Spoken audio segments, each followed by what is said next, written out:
Radhe Radhe everyone, कैसे हो आप सभी। आई होप आप अच्छे होंगे और स्वस्थ होंगे। तो देखिए, आज की हमारी वीडियो का टॉपिक होने वाला है कि पूर्णिमा पर हमें पूजा किस प्रकार से करनी है तथा लड्डू गोपाल जी की भी सेवा किस प्रकार से करनी चाहिए और पूर्णिमा 2025 में कब है। तो आज हम इन्हीं सारी चीज़ों के बारे में बात करने वाले हैं। तो आइए हम वीडियो को स्टार्ट कर लेते हैं। तो देखिए, सबसे पहले आपको पूजा करने से पहले सुबह जल्दी ब्रह्म मुहूर्त में उठ के स्नान करना है। स्नान करने के बाद स्वच्छ वस्त्र धारण करने हैं। वस्त्र धारण करने के बाद आप पूजा कर सकते हैं। तो देखिए, सबसे पहले मैं श्री हरि विष्णु को आसन दूंगी, क्योंकि पूर्णिमा के दिन अगर आप पूजा कर रहे हैं तो इसमें मुख्य पूजा की जाती है वो माता लक्ष्मी और श्री हरि विष्णु की पूजा की जाती है। तो देखिए, सबसे पहले मैंने श्री हरि विष्णु को विराजमान कर लिया है पुष्प का आसन देके। उसके बाद अब हम अपने लड्डू गोपाल जी को स्नान कराएंगे। तो मैंने जो ये पात्र लिया है, मैं डेली इसी पात्र को यूज़ करती हूँ, क्योंकि जो लड्डू गोपाल जी का पात्र है वो स्वच्छ होना चाहिए, एक ही पात्र होना चाहिए। तो देखिए, सबसे पहले मैंने उसमें स्वास्तिक बना लिया है। स्वास्तिक बनाने के बाद मैं उसमें पुष्प डाल दूंगी। अगर आपको स्वास्तिक बनाना नहीं आता है तो आप पुष्प भी डाल सकते हैं। पुष्प आप किसी भी प्रकार के डाल सकते हैं, जो भी आपके पास मौजूद है वो पुष्प डाल सकते हैं। मैंने यहाँ पे पुष्प दो प्रकार के डाले हैं। एक तो मैंने जो गुलाब की पंखुड़ियाँ आती हैं वो डाली हैं और गेंदे की पंखुड़ियाँ डाली हैं। उसके बाद अब मैं इस पात्र में डालूंगी थोड़े से अक्षत, क्योंकि इस दिन पर सफ़ेद चीज़ों का बेहद बेहद महत्व होता है। आप सफ़ेद चीज़ का ज़्यादा से ज़्यादा इस्तेमाल करें। उसके बाद मैं अपने लड्डू गोपाल जी को विराजमान कर लूँगी और उनके बाद गणेश जी, क्योंकि सभी पूजाओं में सबसे मुख्य होते हैं गणेश जी। आप गणेश जी को भी स्नान वगैरह जो आप लड्डू गोपाल जी को कराएं वही आप अपने गणेश जी को भी स्नान कराएं। देखिए, मैंने पहले शुद्ध जल से स्नान कराया है, उसके बाद मैंने कच्चे दूध से। अगर आप कच्चे दूध से स्नान कराना चाहते हैं तो आप कच्चे दूध से स्नान करा दीजिए, नहीं तो आप पंचामृत से भी स्नान करा सकते हैं। उस स्नान कराने के बाद अब मैं लड्डू गोपाल जी और गणेश जी दोनों को ही अच्छे से पोंछ लूँगी। देखो, पुष्प का आसन दूंगी। पोंछने के बाद अब हम गणेश जी को उनकी चौकी पर विराजमान कर देंगे। देखिए, मैंने गणेश जी मन कर दी हैं। अब मैं अपने लड्डू गोपाल जी को भी विराजमान कर दूंगी।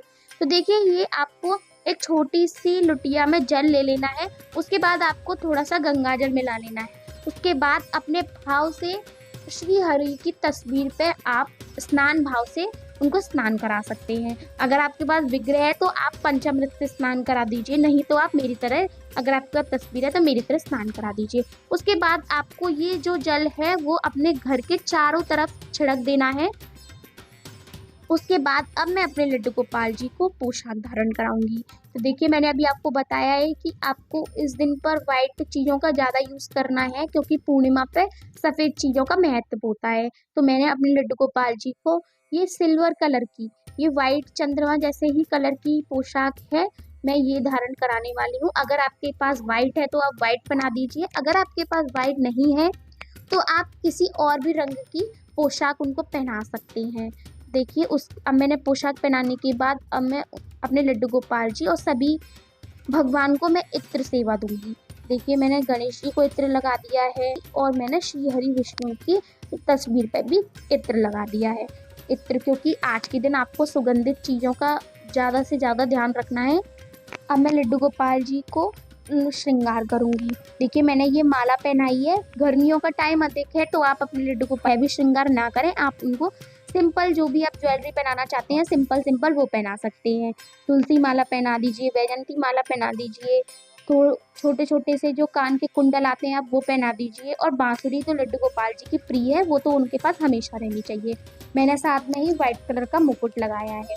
देखिए, मेरे लड्डू गोपाल जी का श्रृंगार हो चुका। तो देखिए, अब मैं वस्त्र स्वरूपी कलावा गणेश जी को समर्पित करूंगी। अगर आपके पास जनेऊ है तो आप जनेऊ भी समर्पित कर सकती हैं, अगर आपके पास नहीं है तो आप कलावा समर्पित कर दीजिए।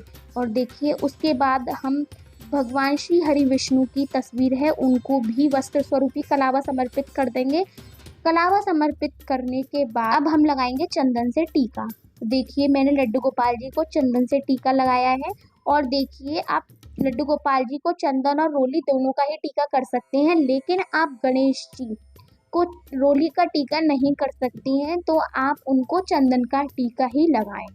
देखिए, मैंने यहाँ पे चंदन का टीका ही लगाया है गणेश जी के, क्योंकि रोली उनकी पूजा में यूज़ नहीं होती है। चंदन का टीका आप भगवान श्री हरि विष्णु को भी लगा सकते हैं और भगवान श्री हरि विष्णु को आप रोली का भी टीका लगा सकते हैं। उसके बाद देखिए उसके बाद मैं अक्षत समर्पित कर दूंगी। मैंने लड्डू गोपाल जी को भी कर दिया है, श्री हरि विष्णु को भी कर दिए हैं और गणेश जी को भी। उसके बाद हम समर्पित करेंगे पुष्प। तो देखिए आज के दिन तो सफ़ेद चीज़ों का ही महत्व होता है। अगर आपके पास सफ़ेद कलर के पुष्प हैं तो ये तो बहुत ही अच्छी बात है, आप सफ़ेद कलर के पुष्प समर्पित कर दीजिए। अगर आपके पास सफ़ेद कलर के पुष्प नहीं है तो आप मेरी तरह रोज़ के और गेंदा के पुष्प समर्पित कर सकते हैं, या आपके पास जो भी रंग के पुष्प हैं आप वो समर्पित कर दीजिए। और देखिए ये पूजा जो है, जो भी महिलाएं पीरियड्स के दौरान वट सावित्री का व्रत या किसी अन्य कारण के चलते वट सावित्री का व्रत या पूजा नहीं कर पाई थी, वो ये पूजा कर सकती हैं, क्योंकि ज्येष्ठ मास की पूर्णिमा को वट सावित्री पूर्णिमा भी कहते हैं। और देखिए आइए हम बात कर लेते हैं कि ज्येष्ठ मास में पूर्णिमा कब पड़ रही है। तो देखिए जो पूर्णिमा है वो 11 जून 2025 दिन बुधवार को है। आप ध्यान से सुन लीजिए, 11 जून को है पूर्णिमा। आपको 11 जून को व्रत रखना है। अगर आप व्रत रखना चाहते हैं तो व्रत रख सकते हैं, नहीं तो आप वैसे भी पूजा कर सकते हैं। अब देखिए आरती कर लेंगे। आरती में आप जो नॉर्मल डेली आरती करते हैं वैसे ही आरती करनी है, लेकिन उसके बाद आपको अपने घर में कपूर जरूर जलाना है। कपूर से क्या है, खुशबू अच्छी रहेगी और पॉजिटिविटी आती है घर में। तो देखिए मैंने कपूर जो है वो पहले तो आरती कर दी है, उसके बाद आप अपने घर में भी कपूर की आरती कर सकते हैं। देखिए मैंने कपूर की आरती कर दी है। कपूर शांत होने के बाद आप अलग रख दें उसको, और शाम को भी आप इसी प्रकार से कर सकते हैं। अब देखिए हम भोग लगाएंगे। भोग में आपको आज के दिन सबसे अधिक महत्व होता है सफ़ेद चीज़ों का, तो आप खीर बना सकते हैं, खरबूज का भोग लगा सकते हैं, तरबूज का भोग लगा सकते हैं, आम का लगा सकते हैं, केले का लगा सकते हैं, किसी भी अन्य चीज़ का आप भोग लगा सकते हैं। तो देखिए मैंने यहाँ पे पंजीरी का भोग लगाया है और पंचामृत का भोग लगाया है। और देखिए आपको एक बात ध्यान रखनी है, भगवान श्री गणेश को आपको तुलसी पत्र नहीं अर्पित करना है। उनके भोग में आपको तुलसी पत्र नहीं डालना है। आप उनका भोग जो है वो अलग रख दें, और लड्डू गोपाल जी और श्री हरि विष्णु के भोग में तुलसी पत्र जरूर डालें। पूजा संपन्न होने के बाद आपको जो शीशा है वो अवश्य दिखाना है भगवान को।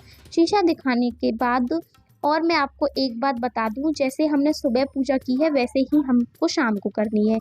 अगर आप व्रत रहे हैं तो आपको कथा जो है वो जरूर पढ़नी है। कथा पढ़ने के लिए आप पुष्प ले लें हाथ में, और उसके बाद कथा पूरी होने के बाद उनको जो पुष्प हैं श्री हरि विष्णु के आगे समर्पित कर दें। और देखिए पूजा में रही कमियों के लिए आपको दक्षिणा अवश्य रखनी है। दक्षिणा समर्पित करने के बाद आपको हाथ जोड़ लेने हैं, जो भी पूजा में कमी रही है उसके लिए माफ़ी मांगनी है। तो आई होप आपको वीडियो अच्छी लगी होगी। अगर वीडियो अच्छी लगी है तो प्लीज़ चैनल को सब्सक्राइब करें और चैनल को लाइक भी करें, और कमेंट में आपको जो भी समझ में नहीं, मैं आपको कमेंट बॉक्स में ज़रूर उत्तर दूंगी। तो आप सभी को अभी के लिए प्रेम भरा राधे राधे।